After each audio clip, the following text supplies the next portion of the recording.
kita barusan selesai dilakukan pemeriksaan.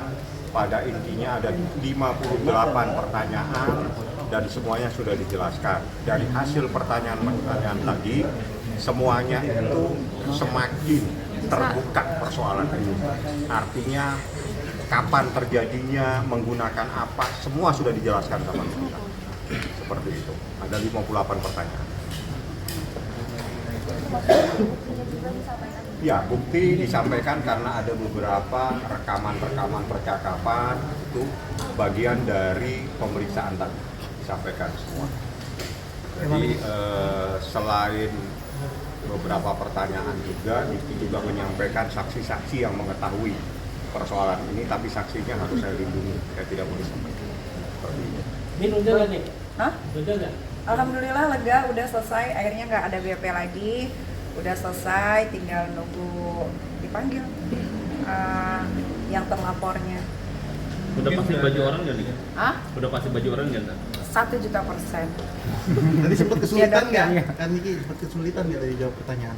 Enggak sih, enggak Lancar ya? lancar karena kan semua udah diketahui kan. Tinggal ditanya dijawab gitu-gitu aja. Lancar semua. Niki, mungkin dari beberapa pertanyaan atau fakta yang terungkap di atas ada yang bikin geram nggak sih? Geram semua lah, kalau geram ya geram semua. Dokter Oki juga geram pas tahu ya kan. Karena waktu hasil visum kan Dokter Oki juga tahu, Dokter Oki juga dikasih tahu ternyata emang betul begitu. Karena kan Dokter Oki kan juga dokter kan. Iya. Jadi ya kalau ditanya geram apa enggak pasti geram sebagai orang tua. Dan Niki, tadi pertanyaannya yang diperdalam oleh penyidik seputar apa sih? Nggak boleh kita sampaikan. Yang terpenting dari pertanyaan tadi itu ada yang paling inti ditanya tadi. Laura Mezani Mawardi itu siapa? Itu anak saya yang lahir tanggal sekian. Terus apa buktinya kalau itu anakmu? Ini buktinya, dikeluarkan sama Niki. Jadi buktinya akte kelahiran masih asli, kartu keluarga masih ada. Itu yang membuktikan bahwa Laura itu adalah anaknya Nikita Mirzani, bukan anaknya orang-orang yang teriak-teriak selama ini. Ya, paham? Itu yang paling penting. Kalau itu saya jawab boleh, yang lain saya tidak boleh jawab. Karena yang lain itu menjelaskan tentang peristiwa kejahatan yang lagi dilaporkan, jadi tidak boleh. Tapi kalau identitas Laura sudah dijelaskan, dia anaknya Nikita. Jadi yang punya hak adalah Nikita Mirzani berdasarkan akte kelahiran dia belum 18 tahun. Oke? Kak Niki, Tapi kalau misalkan Fadil jadi tersangka emang beneran mau jadi rubuhin rumahnya Fadil? Jadi tadi udah konsultasi juga, boleh nggak dirobohin rumahnya? Tapi katanya nggak bisa masuk mobil buat ngancurin rumah, jadi terpaksa harus sewa tukang. Mungkin 20 orang untuk merobohin rumahnya. Kali ini ada isu di luar, ada isu-isu aja gitu kan, ada isu katanya Rasman udah mau ngelepas jadi kuasa hukum. Nah itu Gimana pandangan? yang kenal Bang Rasman, ya sekarang kita Biar panggil oke aja. Abang. Gimana? Pura-pura ninja lagi. kalau saya sih cuman kalau seandainya udah disuruh Niki untuk menanggapi, saya hanya bisa katakan misalnya saya contoh Bang Fahmi ya, kalau kita sebagai kuasa hukum itu sehendaknya kita berbicara sesuai substansinya saja, jangan melebar kemana-mana ke A, ke B, ke C sehingga jadinya takutnya jadi blunder sendiri. Dari awal juga sudah saya bilang, seandainya kalau mau mengambil kasus seperti ini, tolong hati-hati, jangan sampai malah jadinya nama baik abang atau saya bilang Bang Rasman akan jadinya tercemar, karena sebenarnya duduk kasus ini kan udah jelas sekali ya sebenarnya, tapi karena terlalu jauh menurut saya, terlalu melenceng kemana-mana antara A, I, U, E, O, akhirnya ya jadinya blunder sendiri. Layaknya kalau menjadi kuasa hukum, misalnya kalau saya lihat Bang Fahmi ya, kalau kalian sebagai wartawan kan kalau kalian tanya A, beliau jawab A. Kalau seandainya udah di luar dari substansinya, beliau tidak mau menjawab.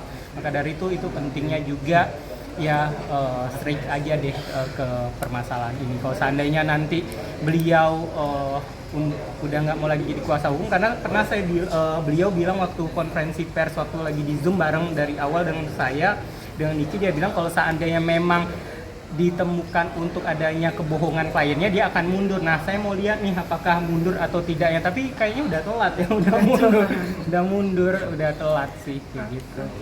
Kak Niki, sampai sejauh ini sesuai nggak sih dengan yang diharapkan gitu? Sesuai, semua sesuai on the track, tidak terlalu lama, tidak terlalu cepat. Memang tadi juga ngobrol di atas, polisi berhati-hati dalam menangani kasus ini karena kasus ini bukan kasus yang biasa ya Bang ya.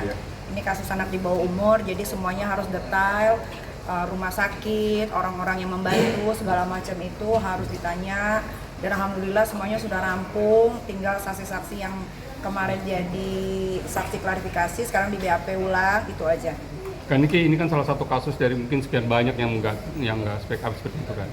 Mungkin bisa ada yang ingin disampaikan mungkin tuh. Iya, nah ini juga untuk para ibu-ibu atau orang tua di luar sana, kalau kalian punya anak masih di bawah umur, mendapatkan kasus yang sama seperti saya, jangan ragu, jangan takut untuk segera melaporkan ke kepolisian terdekat di rumah masing-masing, daerah masing-masing gitu. Insya Allah Pak polisi pasti bakal menindaklanjuti. Kan Laura nanti bakal diperiksa juga kan? Iya. Udah siap mendampingi juga kan? Siap. Mendampingi gimana? Siap. Pasti. Banyak yang mau dampingi itu, ada Dokter Oki juga sebagai penenang yang kita tahu kan Bapak Beri ya. Ya, ada juga abangku nanti, ada juga aku, ada Bang Fahmi, semuanya udah siap mendampingi. Jadi Kak Sofan mungkin akan bertemu secara langsung sama Luli? Pasti ketemu, minggu depan pasti ketemu. Tapi yang saya senangnya sih dengan berjalannya waktu, Allah itu maha baik ya, akhirnya terbuka semuanya, siap tabir-tabir semua orang yang selama ini Laura bela, akhirnya kita lihat ya kualitas orang itu, bagaimana orang-orang itu menjelekkan Laura ya. Banyak sekali kalian lihat dengan konferensi persnya, ada juga yang melakukan live ya. Menjelekkan Laura dengan fitnah-fitnahan. Itu Laura harus tahu itu orang, kualitas orang yang selama ini dia bela. Mungkin saya pikir bukan dia bela, tapi diduga terbrainwash otaknya, memikirkan seakan-akan mereka itu orang baik gitu. Kan Niki akan protect banget ke depan untuk anak-anaknya.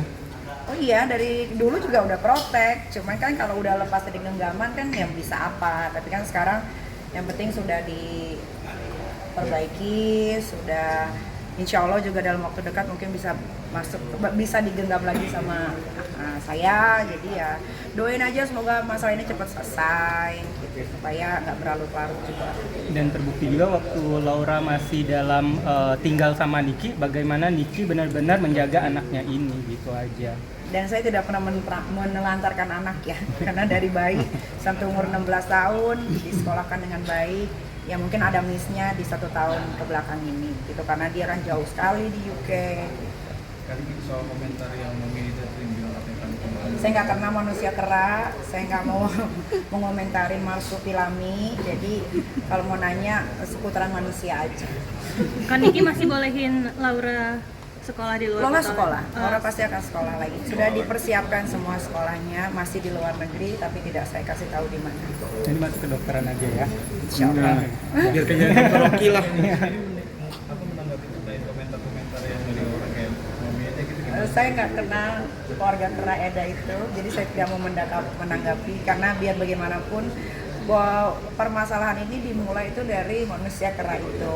Harusnya Laura bersekolah dengan baik di asrama, yaitu sekolah di Taunton.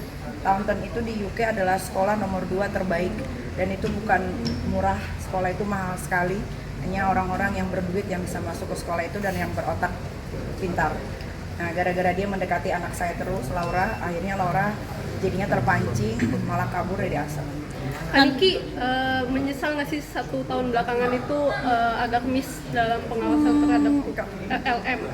Menyesal, ya menyesal tidak menyesal. Ini kan hidup ya. Kita kan nggak pernah tahu ke depannya bakal dapat musibah apa lagi. Jalanin aja. Kalau memang ada yang salah kita betulin.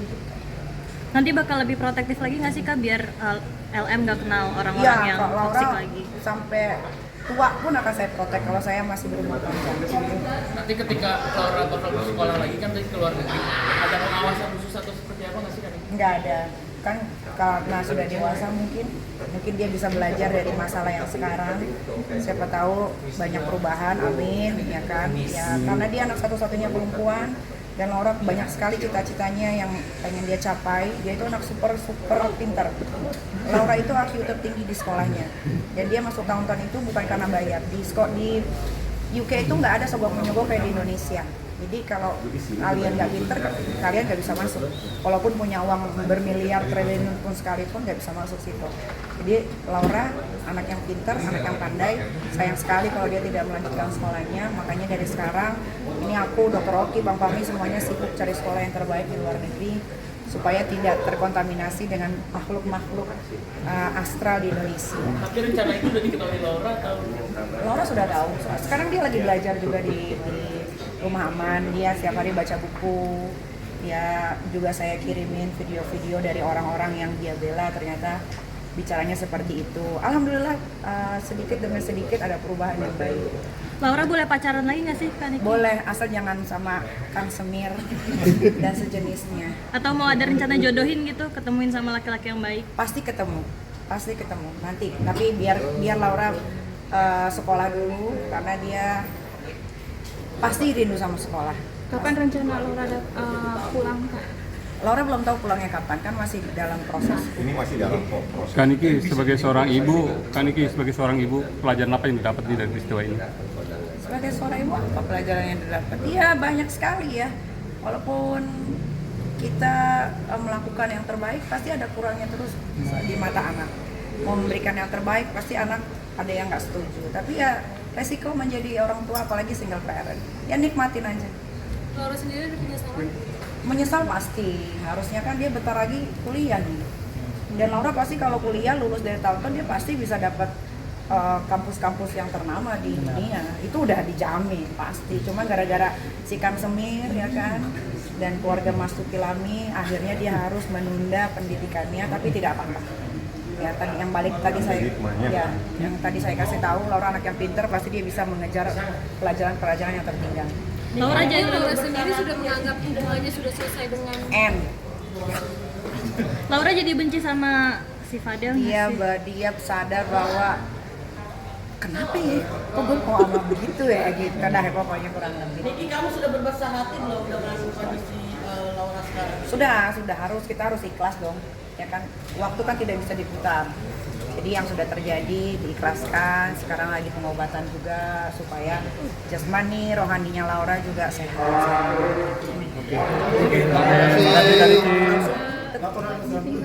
Jalan yang di Polda jalan. Bahkan ini ada temuan baru, kita udah tahu USG-nya di mana. Udah, ya. Sudah keren kan temuannya. Makasih ya. Kaniki, foto dulu sini Kaniki.